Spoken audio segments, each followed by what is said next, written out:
Alam nyo ba?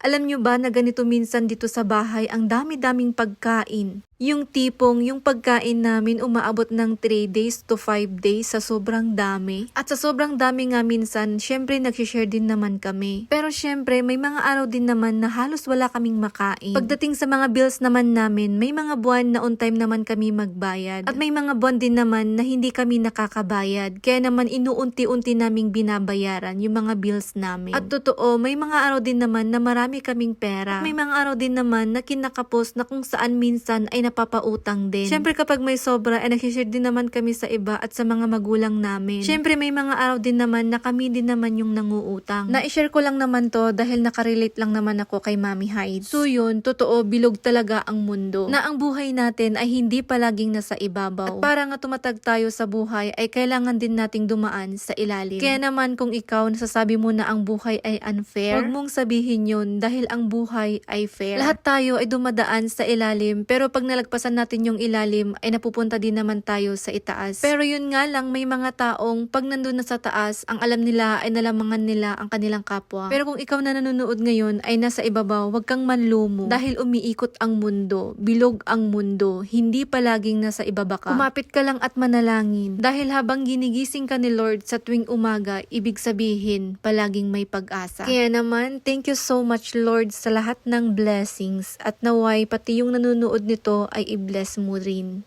At ito na nga ang merienda namin for today's video. Yung blessings namin na napakaraming siopaw. In-airfryer ko na nga yung dalawa dahil panggabihan ko na rin. Syempre nga meron din akong audience dito na tagapanood o jiba. Ito talaga yung pinakamalaki kong blessings. Kaya naman magmimerienda na nga lang kami ng sagu. At syempre nga Yakult sa kanya. At tignan nyo naman may pa-cheers pa nga ang bata. At bilang mami nga rin, yung ganitong moment ang nagpapasaya sa amin. Yung nagbabanding kami ng mga anak namin. So yun, bago ko nga huhusgaan yung siopaw, ito nga munang fried vegetables and fruits ang huhusgaan natin. Ayan, while waiting sa aking merienda, ay tikman ulit natin to. Tingnan. Kamote. Ay. Kalabasa. Yummy.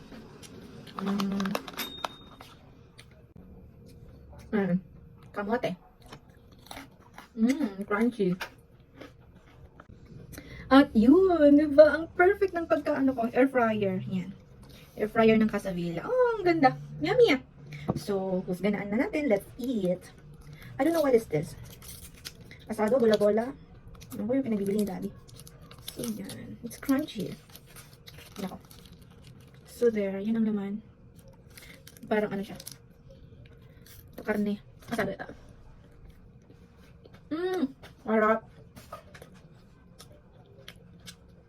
Parang burger. Parang may kanin na may ulam. Sarap. Kain tayo. Ito naman yung sa atin na natin. Ito yung bola-bola. Sure, yan. Karne pa rin siya. Amoy na yung siopaw. Yung story ng siopaw. Pero masarap kaya. Wait lang. Walang ano to. Hindi sumama yung karne. Yung ano yung sinasabi nilang kwan. Masarap. Gula-gula nga. Sarap. Sarap. So yun na lang muna for our today's video. Thanks for watching. Thank you so much Lord. Let's eat!